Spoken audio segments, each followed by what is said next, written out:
Shut up! Fucking bastards. Stop! Hey! Stop fucking running around, you little bitch. Hey! Stop fucking running around. Fucking bastards. Hey! Alright, what's up y'all? It's EKwesco, and today I'm gonna be reviewing the Insane Clown Posse's album, The Great Milenko, on CD. The Great Milenko is ICP's fourth studio album. The album was released on August 12, 1997 under Hollywood Records, and then reissued by Island Records. The Great Milenko is the fourth Joker's card out of 6 of the first deck. The CD is ICP's 10th overall release. The Great Milenko is basically a guardian angel that exposes all of the greediness and corruption within every human being before they die. This album was released in 4 versions: gold, purple, red, and green. This album is unique to me because this is the first album I've ever listened to by ICP. This CD is the CD that made me a juggalo. The first 3 ICP songs I had ever heard in my life were Great Milenko, Boogie Woogie Woo, and The Netting Game. I think I was like 8 years old. A lot of people in the Juggalo community frown upon that because they're known as Milenko Juggalos, because this is ICP's most well-known album. Trust me, I think Milenko Juggalos are way better than Bang Pow Boom Juggalos. You should know what I'm talking about if you're a Juggalo yourself. During the promo of their last album, The Riddle Box, ICP signed to Hollywood Records. They switched from their old label job because they were completely dissatisfied with the promotion of their last few albums. Hollywood Records is under Disney. ICP was aware that Hollywood was under Disney at the time, but was assured by the record label executives that they had full creative control and Disney had no say in what they put out. This of course ended up not being the case. So before the album was officially released the first time, Hollywood Records made ICP amend 3 songs. The songs were Boogie Woogie Woo, The Netting Game, and Piggy Pie, but instead of omitting Piggy Pie, they just changed the lyrics. As a result of some controversy stirred up by some Christian people in the South, Disney pulled The Great Milenko off of record store shelves almost 12 hours after release. The Great Milenko was recorded from mid-1996 to mid-1997. All songs were written and produced by the members of ICP as well as super producer Mikey Clark. The intro was set in the saloon where a hoedown is set to take place. One of the ladies in the bar asks a gentleman to turn on the jukebox because she feels like dancing. When the jukebox power turns on, Alice Cooper can be heard explaining the coming of the Great Milenko.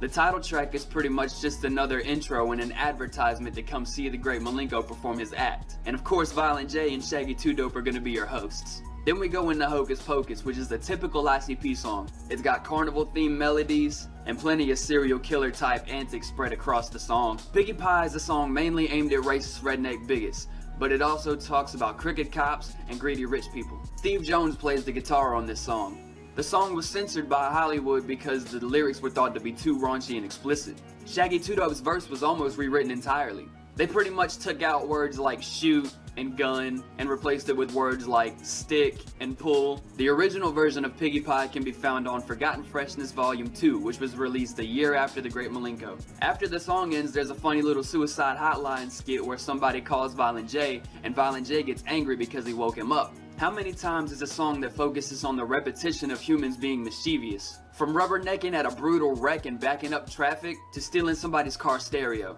There's also a funny skit at the end of this track that talks about some little kids in the suburbs, presumably around a cul-de-sac, trying to start a gang. These kids presumably watch way too much BET. But of course that all gets put to the stop by the gang leader's mom, who then yells at him to come and do his homework. Southwest Voodoo sounds like an everyday stroll around Detroit plucking eyeballs and wiping the blood on nearby trees. The song is kinda narrative, pretty much expository. It's got chanting, ICP made their own spells for this song, and it's even got some slapstick comedy. The song is definitely a gem in the hardcore section of ICP's catalog. Halls of Illusions is a song that takes you through a museum of what your life could have been if you wasn't such a shithead. The Wicked Clown strapped down the listener in a roller coaster that slowly moves down a hallway of events that could have happened if you would have been a little bit better as a person.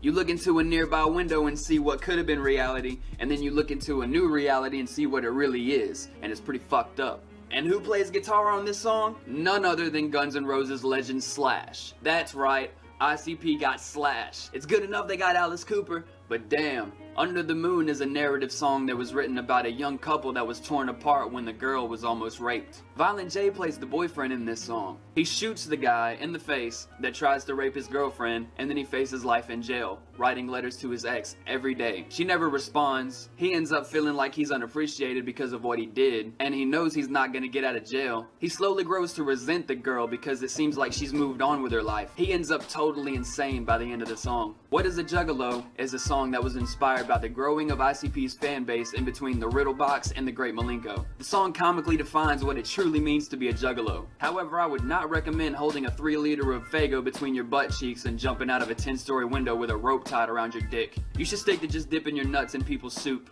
House of Horrors is a song about a low-budget haunted house that is ran in ICP's parents' apartments. The duo tries to entertain and even scare the people that are watching them, but by the end of their verses, everybody is completely bored. The song features some pretty nice breakdowns and scratches from Mikey Clark. Boogie Woogie Woo is a song that graphically describes the life of the boogeyman and what he does to children whenever he creeps in their bedrooms at nights. The Netting Game is one of ICP's most popular songs to date, often mislabeled as the dating game. You better not act like a Juggalo if you call this song the dating game, cause I will laugh at you. Seriously, I want to punch you if you call this song the dating game. The song is themed around a game show where each member of ICP is trying to win over the love of a girl on the dais. Her name is Sharon, even though it was never fully clarified who won the rights to her netting. Hallelujah is a song that basically focuses on religious-based capitalism. You can hear a somewhat passionate pastor yelling out random numbers and saying stuff like, "We need to heal this boy for about $5,000. He's shouting stuff in a sing-song manner about how you need to give it all to God. The undertone is that you will never be able to buy your way into heaven, no matter how hard you try. Down with the Clown was another song that was inspired by the growth of the Juggalo culture within 1996. This was around the time where ICP recognized they started getting fake fans because of their mainstream attention. So they made this song to basically ask where the loyal fans that ain't going nowhere are. And we are right fucking here. Just Like That is an interlude where Jay wakes up out of his bed, walks outside, and Shaggy calls him. Shaggy wants to make a proposition. Free netting if you can find a ride. Jay calls Billy Bill. No answer. Then he calls Mikey Clark, who confirms, with the exception of gas money. Shaggy says he's got it, so Violent J waits on the porch for Shaggy to show up when a car circles around his block. Jay saw the car pass and he thought it was Mike at first, but it wasn't. So when they made the second lap, they slowly pulled up into Jay's driveway. Jay went to confront the car, only to meet a barrage of bullets. Violent J got gunned down at the end of the song. But never fret, because the wicked clowns will never die, bitch. This leads into a track called Pass Me By. The song is set in heaven. It continues the story of what happened after Violent J got shot. Violent J says after he got shot, he went to heaven and watched Jimi Hendrix, Selena, and Eazy-E. Shit, I would love to see a concert like that in heaven, bruh. Shaggy's lyrics on the first verse actually tells a pretty good ass story about how he died. Shaggy dies and wakes up in a car with his name written on the car keys. He's outside of the carnival, the dark carnival. He sees all people of every race and background just coming together and being peaceful. For once. He also sees some of his dead friends having fun. One of his dead friends tried to pass him a blunt, but he couldn't hit it. On the last verse of the album, ICP trades verses about how you shouldn't feel sorry for your dead friends and relatives. They're probably in heaven being really happy, confused why you're sad. Ultimately showing you that your sadness is your own selfishness. Well, I kind of said that a little bit harsh.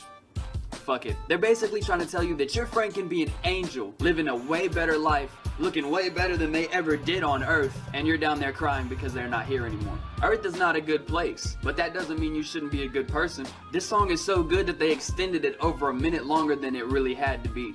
I think they might have just did that for the fade out effect. When the album came out, it was very poorly received by critics, but that's just ICP. The Great Milenko is probably one of ICP's most well-known, well-received albums. It is also their best-selling. The Great Milenko debuted at number 63 on the Billboard Top 200 in 1997. As of 2016, it's certified platinum, but I don't have the exact numbers. Just know it's over 1 million. 1.5 million copies. Alright, you guys, that's it. I just went track by track and reviewed The Great Milenko by ICP. Let me know what you think of these reviews. If you have an album in mind that I haven't reviewed yet that you would like to see me review, comment it in the comment section. I'll review it if I have it.